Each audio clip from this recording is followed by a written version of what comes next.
Welcome to the Industry Talks podcast hosted by Lenz Studio, where we interview film industry professionals about their experiences in the industry. We'll be your host today. I'm Jelani Maxwell. I'm a DOP here in Ottawa, Canada. And I'm Fitch Jean, a filmmaker and director. Make sure to subscribe to keep up to date and follow us on Instagram at NDTalksPod and at Lenz Studio HQ.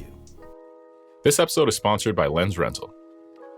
Located in Ottawa, Canada, Lenz Rental is a top-tier film equipment rental house, carrying industry-standard brands like Arri, O'Connor, and Teradak. If you're looking to rent equipment for your next production, check them out at lenzrental.com. Joining me today is director extraordinaire, Fitch Jean. Welcome to the show. How you doing, man? I'm good, man. How you doing? Good. So for those who might not know, could we get a little introduction? Who is Fitch Jean? Well, I am a 24-year-old Haitian-Canadian filmmaker. I was born in Haiti. I moved to Canada when I was 4. Moved to Montreal first. Lived there for about 8 years and moved to Ottawa because my father got a job in the federal government. And I've been living there since. I consider myself to be a storyteller, but I'm also an entrepreneur. I fell in love with the visual art and the visual medium, and especially filmmaking. And I've been doing it and working in that field since then. That's awesome. What is it about filmmaking specifically that pulls you to it? Well, I always say that for me, filmmaking is the ultimate form of storytelling because I believe that when it comes to telling a story, there are so many ways filmmaking tells a story through the music, through the sound, through the script and the way the actors deliver the line, through the cinematography, even through the production design, the locations, the wardrobe, even the makeup, that tells a story. And all these mediums combined make filmmaking. So I feel like filmmaking is the ultimate form of storytelling and a way for people to really connect the most with those stories. So that's why I chose filmmaking. Interesting. Were you interested in it? I really like that, how you put that together, by the way, the ultimate form of storytelling. Were you interested in storytelling and filmmaking at a young age? No. Okay. So when I was younger, I loved watching movies. Watching movies was always a thing for me. It was kind of a ritual. Sure. I used to watch movies on Saturday nights with my family. What kind of movies? When I was a kid, a lot of like Disney movies, Fire. Lion King was the first movie I fell in love with. Heartbreaking. I still consider it to be one of the best movies ever made. And the score from that movie by Hans Zimmer was just insane. And then I got into my comic book movies, the Sam Raimi Spider-Man, all that stuff. But when I was younger, it was just entertainment. Right. Which I remember when I was about 12, 13, I started writing. I used to write like short stories. I used to write these little books, and eventually I wrote my first novel. Pretty bad, I'm not gonna lie, but it was 12, 13? Yeah, it was about 130 pages on Word, and you knew how to use Word. So. Yeah.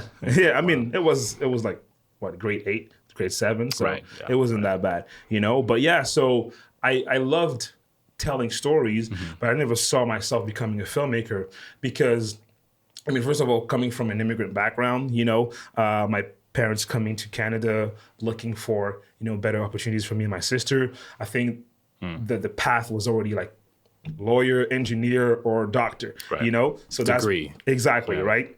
And secondly, there was very few to almost no people that I would look up to that looked like me in filmmaking.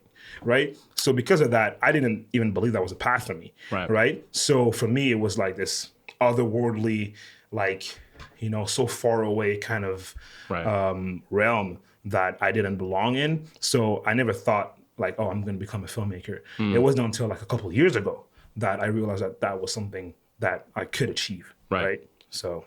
Interesting. Yeah. Who were some of I know you mentioned that there weren't people exactly that looked like you, and that's the scenario for a lot of people that look like us.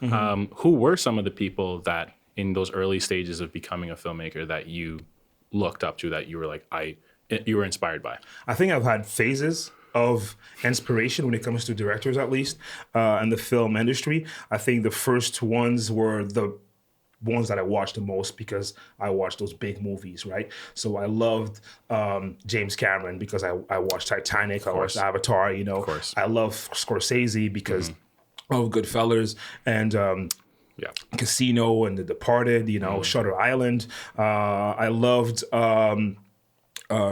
George Lucas because of Star Wars, So these were the big names, right? And then as I got more into filmmaking and started discovering my voice as a director, I started appreciating different kind of directors for different things, Who were some of the later, as you got sort of more into the industry and you saw kind of, the real side of it beyond the blockbusters?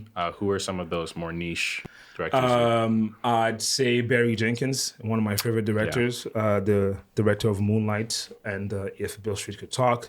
I'd say Denis Villeneuve, being a Canadian director that is on each of his projects, no matter the budget, he's always about the story first, and crafting that story and using all the aspects of filmmaking and the collaborations with his DP and production designer and composer to make the film the best it can be. Right.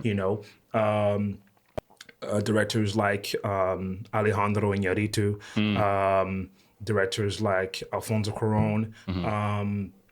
I'd say, obviously, Nolan for me as well was an inspiration. Obviously, he makes a lot of big budget stuff, but I'd say that Nolan's he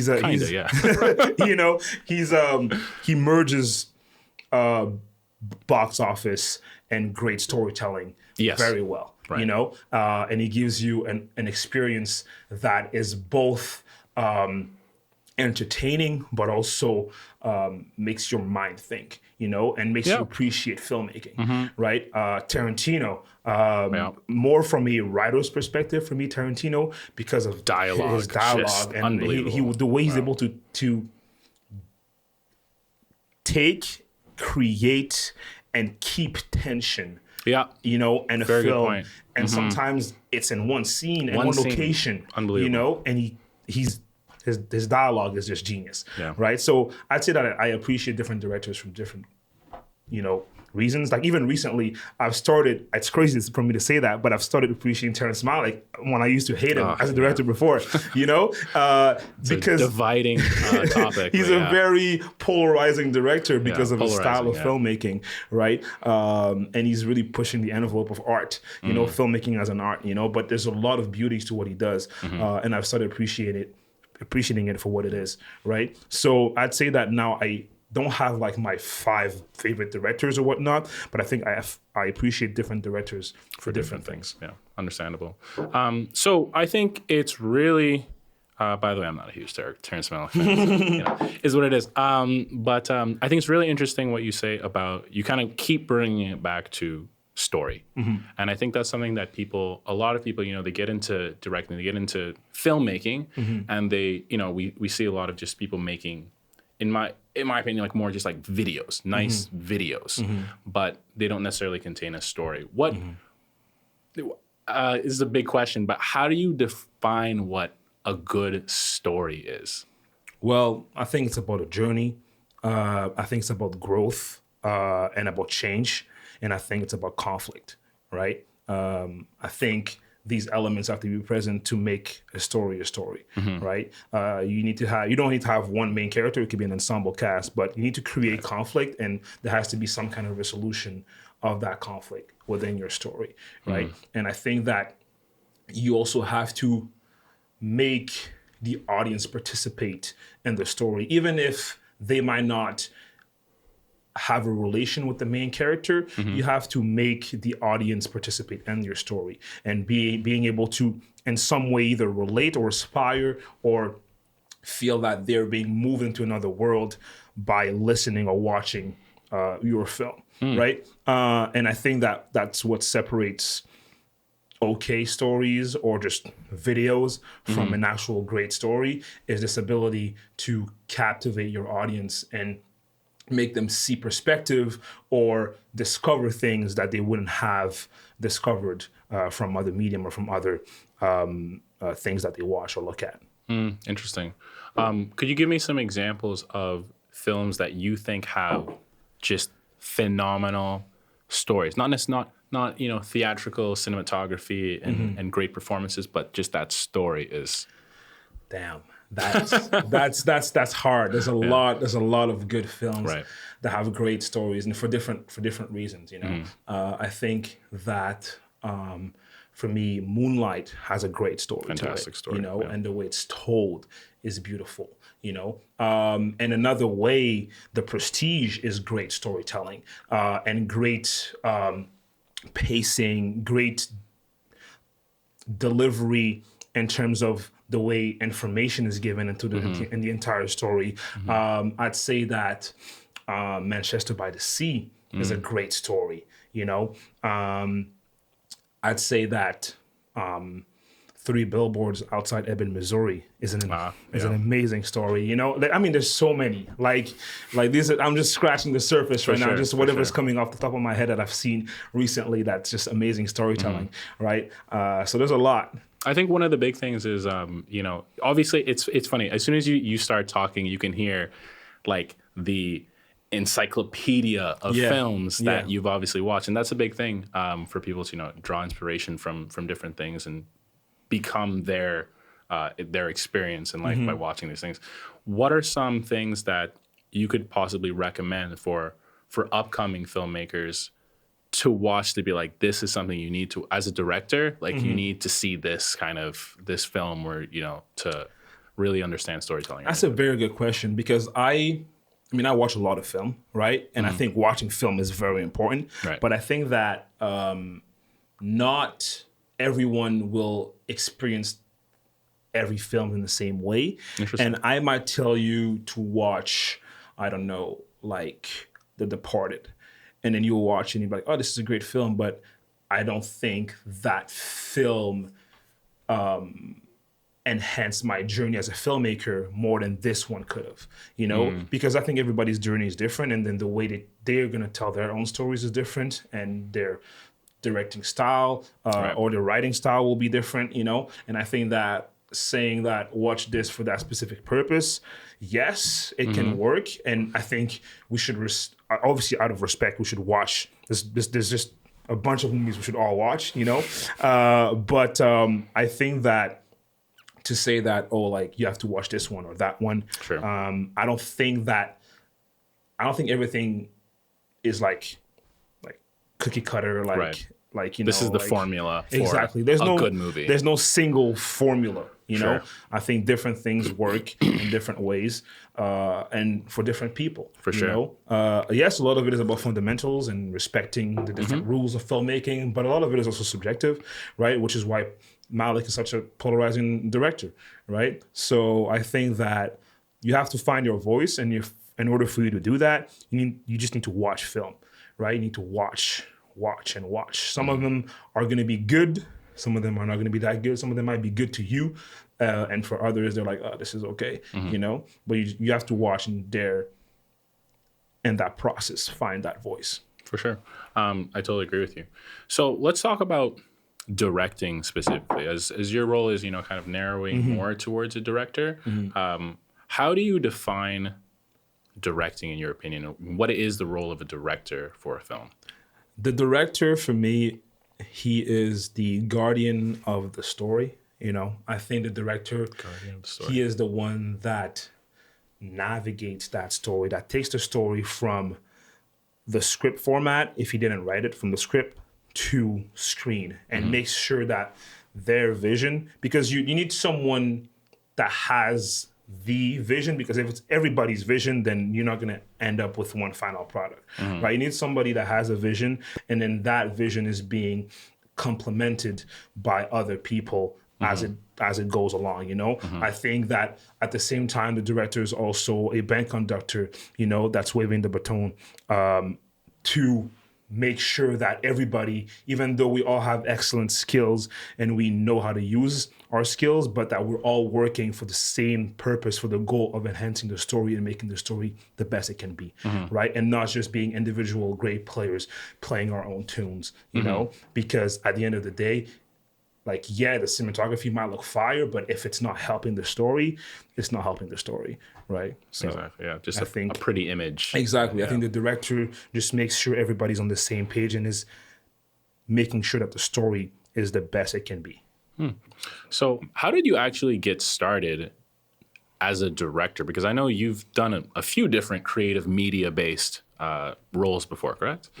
So my journey as a director was kind of interesting. So I started as a photographer. I like photography. I like the visuals, and I like how at least easy it was in terms of like, it's not like a film where you have to have like 10 crew and whatever, you know, it's you and the camera and either no models or with a model, right? And I already had some photography lessons when I was in like grade 10. I had a bit of knowledge because I took this class and they taught us photography, a bit of editing, and a bit of everything. So when I graduated from high school, during that summer, I bought myself my first camera, a Nikon D3000. Ooh, Nikon mans. Not very great camera, no live view. Pre-live view days. Yes, sir. Yeah. So I bought that camera and started taking photos and fell in love with it. I was still in school for something completely different. I was going to become a corporate lawyer. Wow. Yes, sir. Corporate lawyer. You know, but I think that once I started taking photos and meeting other creatives and going to those creative gatherings that were happening in the city pre-COVID times, you know. Oh, I miss them. Missed those days. I started falling in love with photography and just visual arts, you know.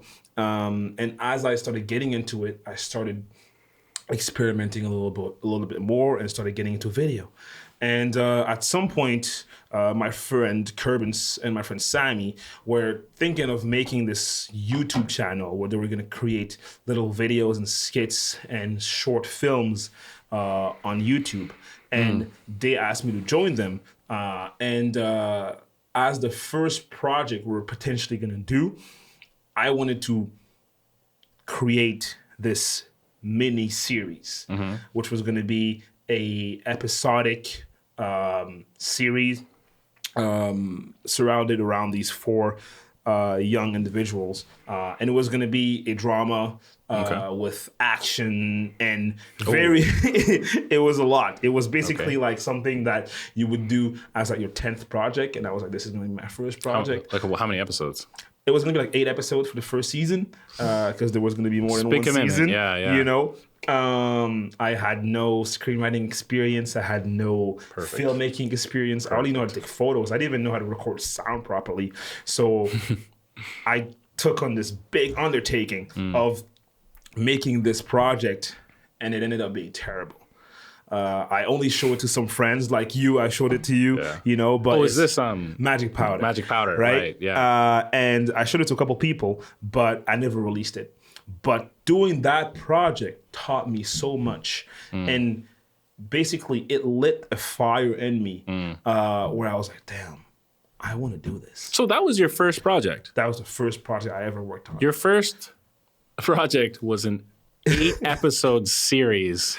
Wow. Yeah. Okay, that's a we big only commitment. shot the pilot though. After shooting the pilot, I realized that I have to bury this. You know, we'll find it. We'll find it. Yeah. So I was like, no, this is not happening. But I was like, I need to learn more because this is what I want to do. What were some of the challenges that you guys had to, overcome? Location. Okay. Wow. Equipment.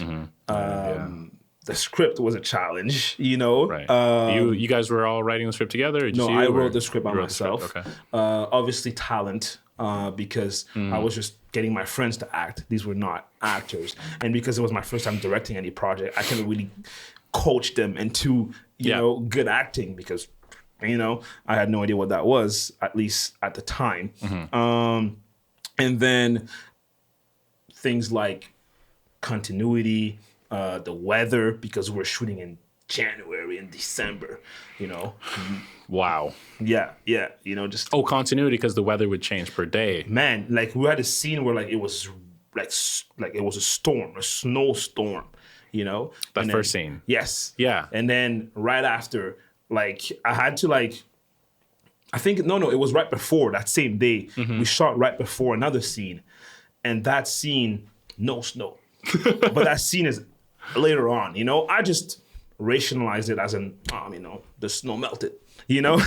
But in my head, I'm like, damn. At the same time, I mean, it's Canada though. Like it's like the weather changes every like 4 minutes. That is true. In Canada, that is true. So, but you know, like that cast, inexperience, you know, equipment, not knowing how to use the equipment, all that.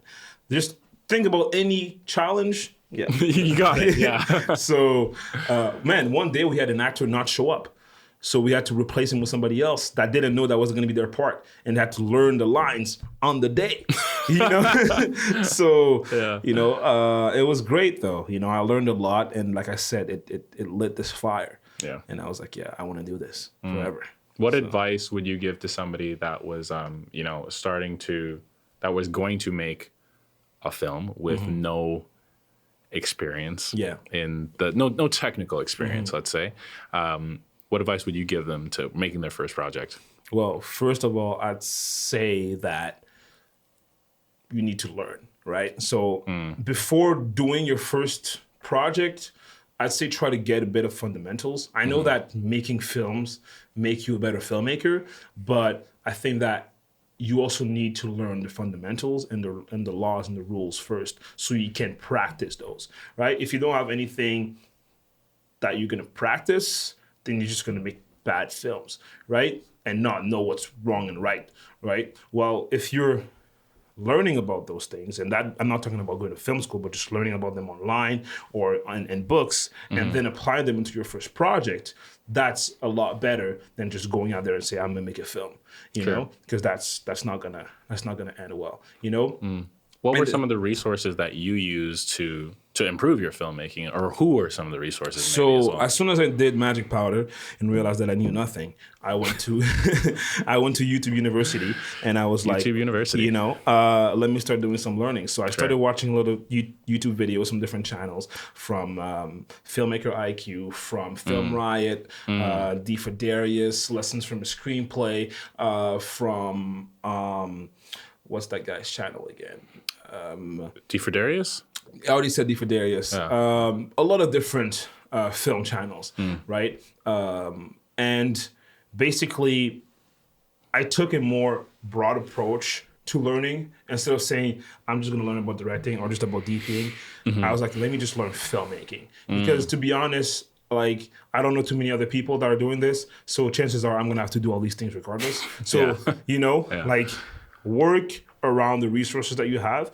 And if you feel like you're going to have to do everything, just learn everything, you know, and just figure it out, you know, just make film and learn what you need to learn so you can make the film that you want to make and create a film that you're going to be able to make with the resources that you have, right? Resource filmmaking for me is like when you're starting and you have no money, you have to understand that you have to create a project that is grounded in the resources that you have available to you, right? If I don't have a Mustang, why is there a Mustang in the script? You know, like, you can rent one. I mean, like, but like, if you don't have the budget to rent exactly, one, you know, like I'm sure that budget could go to some. If you have that little budget, I'm sure it could go to something else more that is useful. way more useful and important to the story, right? Like, write your story. If you have to write a script and you don't know any good actors, then write a character that is literally your friend who wants to be an actor, and like write the character around him so that he doesn't even really have to act. He just has to be himself, right? So when you think about the resources in that way, then you'll be able to make better film because you already have everything you need around you, right? And as you grow, you'll get more money and whatnot, and then you can expand those resources. Exactly. So, yeah, absolutely. What were some of the more difficult parts of filmmaking for you, and how, like, specifically to you, and how did you overcome them, or how are you trying to overcome? Like, what are the more difficult things to learn to do yourself? That's very interesting. I think for me, collaborations were actually harder because when I started, I was doing a lot of things by myself. And as I got better and I needed my films to improve, I had to start letting go of a lot of things, right? It's like, oh, I have to trust this guy being the DP now. You know, I have to trust this person doing the sound. Right. You know, and that giving that trust at first was difficult, you know, because I'm like, do I trust that guy doing this? Yeah, you know? yeah, absolutely. But being able to collaborate with people and not trying to like micromanage people because I know what they're doing, I because I've learned part of their discipline, you know, was a little hard for me, you know. But I'd say that in the broad general term, each part of filmmaking is different and difficult in their own way, you know, and everything that I've had to learn had like their simplicity and, you know, their complexity as well, right? So there wasn't one thing that was harder for me to learn than another per se. Yeah. For sure. Interesting. Yeah, I was kind of thinking more on the technical side of things, but it's interesting to hear you say that collab, because obviously that's a huge part of filmmaking. And I think on the technical side, I was always like, because I came from a very, I'd say like nerdy intellectual background. Sure. You know, that was like to do your research. You know, that came to me very easily and naturally. So it wasn't too complex for me, you know, getting into. As long as I had the interest, then I would just dive into it. So, yeah. Interesting. So going into more what was sort of the moment where you realized that, okay, like I can't just do everything myself, and you kind of focused more like, I'm going to go more into direction. Forgive Me, Father. Forgive Me, Father. All right. My first film. Also, actually, going back to your last question, there is one thing that was difficult for me to learn, and that was dialogue and screenwriting. Of course. Dialogue is very hard. Being able to put yourself in different people's shoes, and like the small things about dialogue, like someone's lingo, the way someone speaks is based on their own life and their experiences, right? So you basically have to like go into someone else's head that you've created, right? And use their experience to say, okay, this is how that person would speak. This is how that person would approach this scene. And you have to do it multiple times with multiple people, sometime in one scene, right? So I think that was probably one of the hardest things I've had to learn. And I'm still learning that. I don't think I'm Tarantino when it comes to dialogue, right? But yeah, that was to answer your last question. And you're a big writer yourself, correct? I mean, I think I'm more writing out of necessity. I don't consider myself to be a writer. So choosing between like strictly directing, strictly writing, you're obviously going directing. Yes, but I consider myself, like I said, a storyteller, and I would want to be as involved as possible in that process. So I like collaborating with a writer when it comes to writing something. Like I'm very good at coming up with stories, writing my my outline with like all the scenes and what's happening in the scenes. Sure, right? But screenwriting and specifically. Dialogue, like the technical I said, side of that part, especially dialogue, I try to leave it to somebody that knows more than I do, and then we just go back and forth. You know, I read the scene like, okay, this is good. Let's move that. Let's change this, and then we work together. You know, I like that more than just me writing by myself. And I think it's better because you get another eye too. So interesting. What's the process like with like collaborating with a writer, like on a, you know, on the direction of something? So I've done that 4 times so far. With 2 different writers. So one of them I did it 3 times. So with Sammy, what we do is that I come up with a story. I usually start a Google document with like the idea, a synopsis, character breakdowns, and then I start, or either I start or already have a almost fully fledged outline, and then I bring him on in that process. And then we discuss. Some things might change in the outline once he comes in because he gives me another eye. And then once we have a solid outline, then he goes and writes the first act, right? And then once he's done writing the first act, he comes back to me, and then we start doing some editing. I read it. I'm like, okay, let's change this. Let's change this scene. I don't think the character will be doing this and that scene, or I don't think this dialogue matches well. I don't think we need to say this in the script. This is probably going to be done visually, you know? And I'm also obviously thinking about it as a director, because I'm gonna direct this, right? So I can already feel like, okay, this is fine. Let's change this. Let's add this. You know, I feel like this is missing a little bit, and we go back and forth. He goes back, rewrites a bit of the first act. If something that I feel like he doesn't get well from me, I might just hop in and write, and then he might just, you know, tweak it a little bit for me, you know? And then we do that with the first, second, and third act until we have a final draft. Well, not a final draft, until we have a first draft.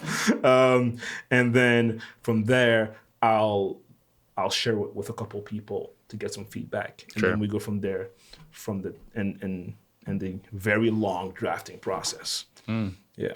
Interesting. How important is so, you know, you go through all this work and collaboration to get to that script, that final script.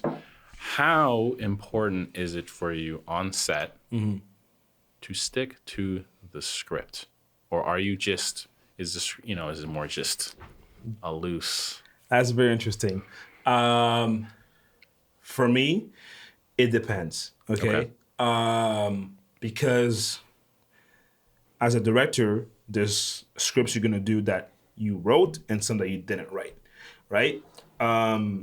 Regardless, I think that for me, the script is more of a tool, like more of a guide than law, you know? Like dialogue, that can go. Okay, so dialogue can be sort of left to interpretation on the day. Like it can be reworked, you know? If something is like, okay, this piece of dialogue has to be said because it makes sense, like, you know, like, and 50 pages, it's coming back, you know? It's like introducing a gun in the first act, and he's gonna use the gun in the third act, you know, that's important. So let's not take it out, right? But there's some stuff that I'm like, okay, this can go, you know, I might work with the DP, and then we can be like, okay, this can be told visually, so let's remove this, right? Or I might be talking with the actor, and the actor was like, you know what, I think for the character, it might make more sense if he doesn't say that, or if he says that instead. And if I agree, then we might change it, you know?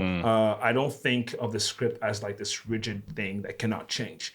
The script is free flowing, you know, like, and it reveals itself. The story reveals itself to you as you go through the process. Even in post-production, the story keeps revealing itself to you, right? So things can change. I guess that's another thing, yeah. In the post side of things, you're totally open to, you know, because an edit can really change a story. Like I'm also an editor, right? So I've edited all of my films except Forgive Me, Father. Yeah, that's the first. It's funny. It's the first and it's the first and last, but I don't think it's going to be the last. I think it's the first and last that you've not edited. Yeah. So you're from going forward, you are editing your films. I'm not going to edit my films, but I'm going to be in the editing room every time. Sure. You know, but there's so many ways. Like a film can be basically made in the editing room. And it's crazy because I was watching the Martin Scorsese masterclass, and he was saying how basically it's almost impossible for you to not get physically ill when you watch your first cut. Like there's a problem if you don't get physically ill when you watch your first cut, you know? And at first I was like, what are you talking about? And then I experienced it because I was like, every time I watch my first cut of a film that I did, I'm like, man, this is not it. Really? Yeah. I'm like... Every film? Every single one? Every single one. Jailer, Forgive Me, Father, More Than Hair. Yes. Really? Okay. I'm like, man, this is not it. What is it about it that gives you that feeling? It doesn't work. The acting is weird. These cuts, I don't know. You know, X, Y, Z, you know? And then what happens every time is that I leave the project for a little bit, you know, couple weeks sometimes even. Yeah. I come back to the project with a fresh eye. And then I'm like, hey, what if I take this and I bring it here? What if I cut this way? What if I do that? And then I start doing things. Building. And then the story starts revealing itself. And then look at that. Oh, this is a little better than I thought. Oh, the project might not be that bad after all. You know, look at that. You know, we're making movies. So yeah, that always happens. It's crazy, you know? So interesting. And it's so interesting. It happens all the time, man. And yeah, I think that it's great because you're always pushing, you know, to the limit. Like, I think it'd be weird if I get into the room and I'm like, oh, this is the perfect film. You know, like, but then what else? What am I aiming for after that? if I made the perfect film, you know, or there's nothing else that I'm striving for, you know, because I feel like, oh, I am that guy now. You know, I think that it keeps that hunger where you're like, oh, this is just not as good as I would want it, you know? And then either the project is done and you're moving on to the next project, trying to make it better than the last, or, you know, you keep refining that same project. So I think it keeps that hunger alive, you know? So I love it. On that note, actually, would you describe yourself as like a perfectionist? Like when it comes to film, like this has to be this color. Okay. Done is better than perfect. Done is better than perfect, everyone. So, you know, like if you're working on a project for 2 years, 3 years, you know, whatever, like 4 years, something that's long, and you're still working on it and you haven't showed it to nobody, you know, and you're still trying to perfect it, how long is that going to go for? But isn't that, wasn't it the James Cameron, was it not Titanic, but Avatar? Yes. Wasn't that like unbelievably long production? That was, you know, I think, I guess it's a bigger budget. I think me giving it an amount of years is not right, because some projects do require 4 years, 5 years, 6 years to be worked on, you know? But when you start working on a project considerably longer than it should have taken, and you're you're looking for this thing that you might not even achieve because you're just aiming for perfection, while you could release this project and then try to get into the next project and try to, you know, work on that one, you know? Especially, I'd say at the level that we are, where we're aspiring filmmakers or whatnot, it's important to get, obviously it's important to get good work out, but it's important to get work out, period. Sure. Because who's going to know who you are if you're not putting out work, you know? Talk about collaboration within the filmmaking process. Yeah. Talk about what's the collaboration process with you and your director of photography and the people that are important to that final vision. Yeah, I'm sorry if I'm going to be repeating that word a lot, but a lot of it is about the story, you know? I think that, like, it's a lot of conversation and talking about the script and what do they think of the script, you know? What's their vision, you know? How do we see this story unfolding, you know? Even before we get technical and talk about camera and talk about angles and whatever and locations, like, what is the story to you? What does it represent? You know, what does it mean? You know, what does it make you feel, you know? And if we're aligned in that sense, then I feel like, okay, that's a collaborator that I can work with. Even though we might have some minor differences as we go along in how we tell the story, but we understand that that's the story and this is where it's going. So we're always, if ever we get kind of apart into we have some differences, the story is going to bring us back because we already know that this is the story we're making, right? While if you start choosing your collaborators just because of their accolades or whatnot, you know, then it might not be a great DP might be great, but he might not be the best for the project, right? So I think you need to approach every project differently, like their own thing, and then seek collaborators that fit that vision for the story. Right. So yeah, don't try to treat everything like a nail with a hammer, right? Yeah. Different things need different tools. Exactly. I totally agree. Can you talk about some of the process on some of your own work? Like I recently watched Jayla. Great piece of work. I really enjoyed it. Can you talk about the process? What was that like going from not like necessarily start to finish, but the direction of the film, like how working with the writer and working with the cinematographer? Jayla is an interesting project because it's the first project that I work on that I didn't write. Yes, so I'm also a writer, and I write most of my project, or I co-write. I'll write with another writer. But that was the first project in which I wasn't really involved in the writing process, and it was brought to me. And I had some interest. I saw the story, and I was like, I wouldn't mind directing this, you know? So approaching it was a little different. I had to kind of get my head into the story. And then from there, having a conversation with the writer so that he could understand that from this moment going forward, you are giving your baby to me, right? Yeah. And I'm sure it can be hard as a writer to do that and understand that now I have to navigate this story and make it to the finish line with it and getting it into a screen format, right?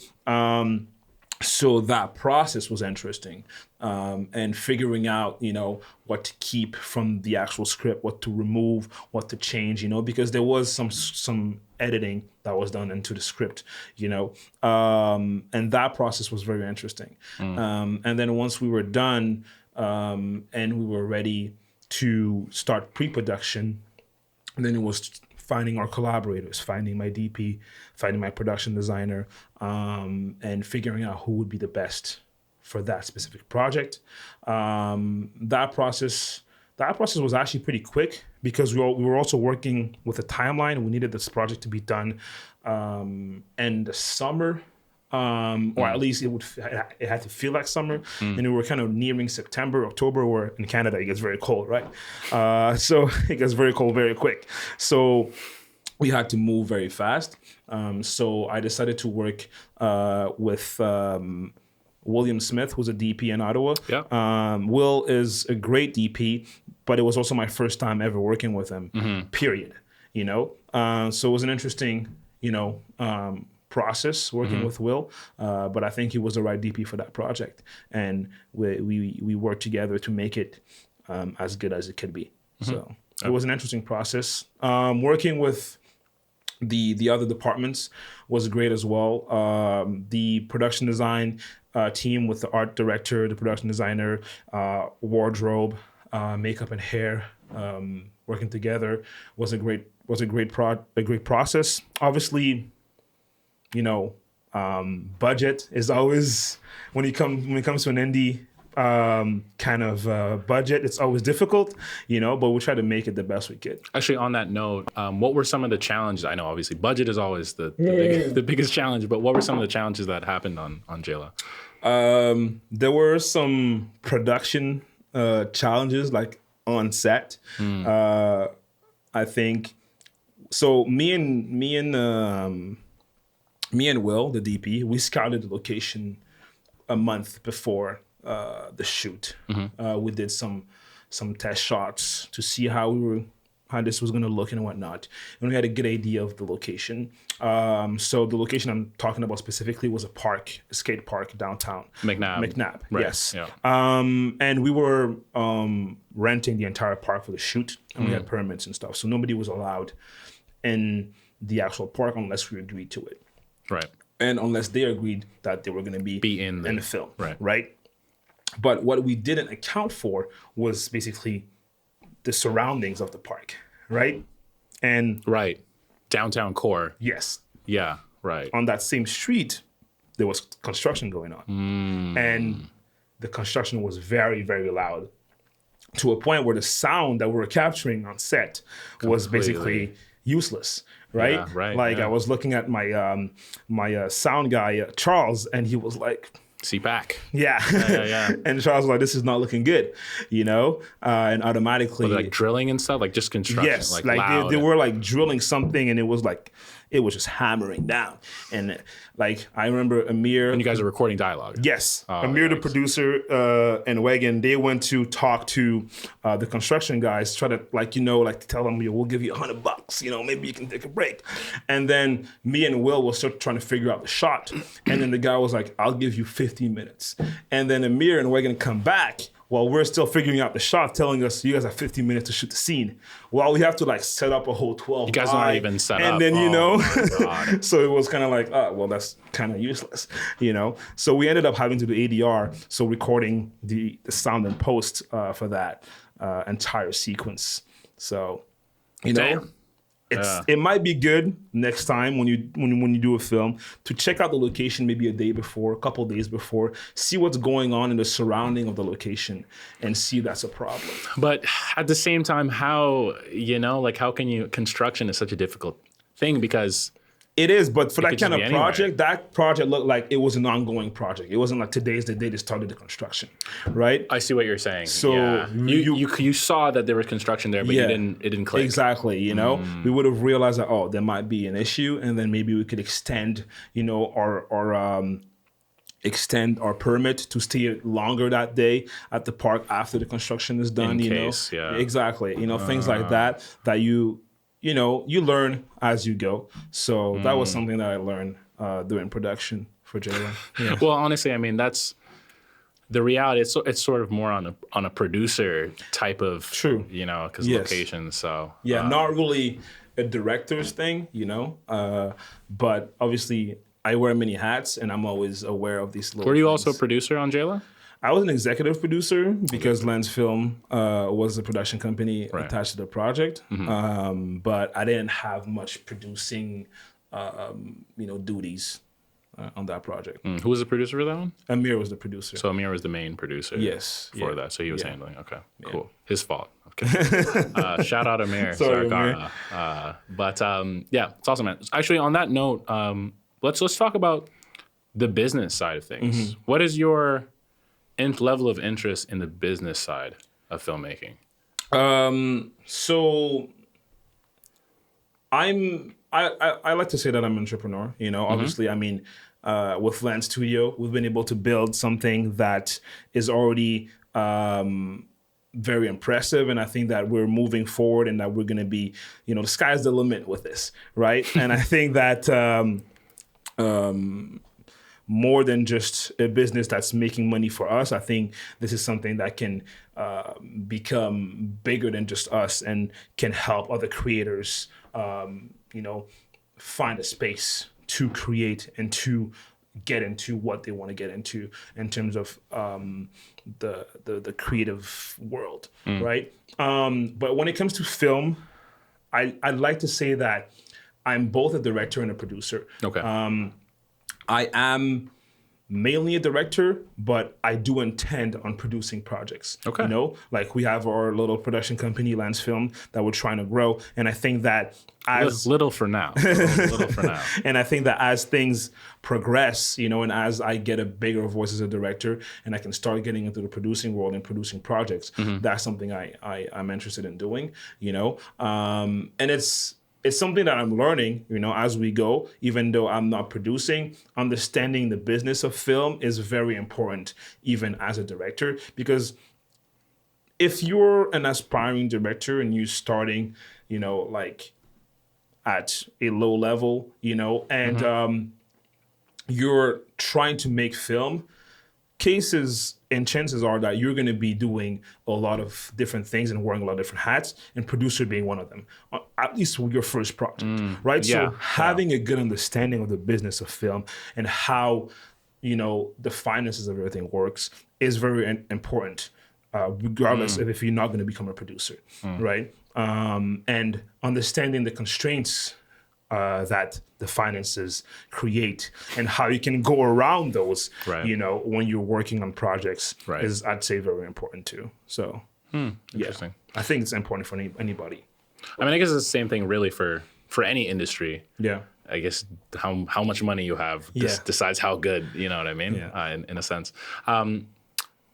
Why? So obviously you're based in Ottawa, Canada, but you know, while Ottawa has a film industry for a certain type of thing, we have other areas, obviously Toronto, you know, up north, Sudbury and whatnot, various locations. Why have you chosen to stay in the Ottawa film industry as opposed to, you know, a lot of people migrate to Toronto or go to the States or whatever? Why have you chosen to stay in Ottawa? Well, first of all, I think that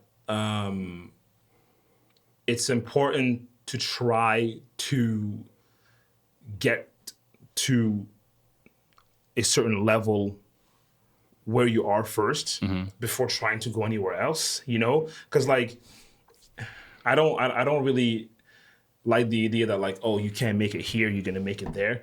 Like, what's gonna make you make it there that didn't, you know? Like, you think that if I go to Toronto, there's not gonna be like 50,000 other people like me, you know? But at the same time, you don't think having that network of extremely skilled people in those other areas might like propel you forth because Yes, you're but learning you're from. also competing with way more people. It's also very true. Right? Yeah, You're just a smaller fish in a much bigger sea. Hmm. You know? At the same time, you don't want to get comfortable becoming a big fish in a small pond. You know, like I would say that like if you get to a point where you feel like you can't grow anymore in a city or whatever, then maybe branch off. But I also think that in this day and age, like in 2022, man, you can make it. Location isn't as it's irrelevant. Yeah, you know, I see, yeah. like the director who directed Shazam, right? Yeah. That guy was from Sweden, making YouTube videos with his wife and posted them on YouTube, and then he got noticed by a studio in the U.S. So location means Did nothing. not see these that days, coming. Although you know? Sweden, though, like I feel like Yeah, but he wasn't like a film school kind of guy. He was like just a YouTube He was guy. a guy doing little shorts with his wife and posting them on YouTube, and one of them blew up. You know, so and it was from like a village. You know, so it's. I don't think location. Yes, it matters. I wouldn't say it doesn't matter, but I don't think that it's as deterring as it was in this day and age. Yeah, you know, yeah. Actually, on that note, so you're a young filmmaker, young director. What do you think are sort of the benefits that you have? It might just be all benefits, but what do you think are the benefits that you have of starting in this day and age? And what you started in 2018, 2017, in this day and age versus, let's say, the 90s, like previously when there's less technology and less, it was a little bit more difficult. I think there's the good, the bad, and the ugly. Talk about it. So I'd say that the good is that things are inexpensive and more accessible these days, right? Like you can get Black Magic cameras for like $1,000, $1,500, $2,000. Sponsored by Black Magic. Okay. While back then, like, man, film was gonna, very true. Your budget's gone. So it's a lot more accessible, and because of that, you have an opportunity to create content, film with what's available around you, and you can actually create good quality content. Like things that look beautiful. Right. While that was not possible back then, and especially now with social media and like everything's digital these days. So your thing that you're creating, could gain traction and be noticed. Like I said, with that guy from Sweden, can be noticed by an executive in LA, right? True. So you no longer even need to be there. The barriers are different. So it's just everything's becoming more democratized, right? So you have that possibility to get to that level, even if you're from this small town, Ottawa, and you're not very rich or whatnot, That's the great part of it. The other side is that also means that everybody can do that. Everybody now too. and their mom is a filmmaker. Yeah. So because of that, one, there's going to be a lot more content that is not as good. There's going to be very terrible content. Oversaturation. But also that means that you're also going to be competing now with a lot of other people that might not even be from Ottawa either. You might be competing with this guy that's from India. It's because of how everything is democratized and how online has made everybody more close. It's a lot more competitive these days. Like if you look at the stuff, even the stuff that's not being accepted into a big festival, this is great quality content. Like it's no longer that like your thing has to look good and what like I think that somebody making a film that was made like 20 years ago and that got into Sundance, maybe even now it wouldn't have made it. I think that a lot more people are making a lot more good film. And it's making it harder. Like just the quality of things is not enough for you to make it into a festival or to and I think also the type of media and the type of content people are watching is different too these days, right? So it's everything's changing. I think that studios and the way studios used to operate back then is very different in the kind of content that now it's about streaming platforms, and what the streamers want is what the streamers get. So now the kind of content that executives are looking for is different, so a lot of things might deter you or might be harder, in that sense. and obviously like more things have been done. So it's hard to create something new now. Something new. You know? Yeah. Like Reservoir Dog was like, oh my God, that's a crazy idea, you know, back then. But now it's like, man, this is what else can you give me? Right. You know? So people don't have the sort of the patience to stay in that room. There's that too, right? Yeah. We were talking about that when we were watching Vanilla Sky and how like, great film. Man, like a film like that now, not happening. No. Right? No. So I'd say that yes. Why? What do you think is the difference between the audience's kind of perspective and attention span now versus something, like the time back, like, let's say 20 years ago, like around that Vanilla Sky time? Well, I think that social media has made our attention span a lot shorter in how we want like instant gratification and we want things to happen right now. And even when it comes to film, like we want that in the first 10 minutes, we got to be hooked, you know? Those slow burns and kind of like movies with that slow kind of pacing, you know, you only see that at the international, foreign level now, you know, like when it comes to American cinema these days, everything's happening quick, fast, you know. I think the other thing that's happening too is that with the arrival of streaming platforms like Netflix and Amazon Prime and Disney Plus, I think what's happening is that people want a certain type of content, you know, and movies that come out in cinema don't perform as well as they used to because there's no more DVD sales.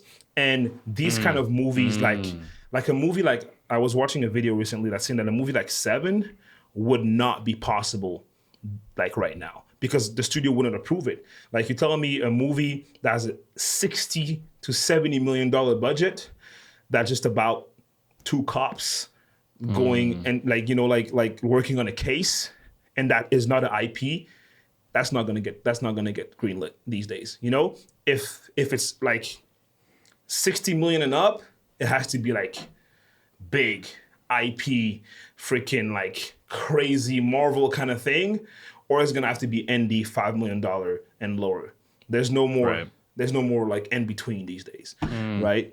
So I think the digital era with the streaming platforms has changed a lot when it comes to the kind of content that can be made these days. I think a big thing for me is like whenever I'm at home, was going through Netflix and whatnot, I feel that a lot of the times, like me and my girlfriend will look up reviews on things, and there's so many reviews, and it's like the other day I was kind of thinking about it, and I was like, it's like I don't want to risk watching something bad.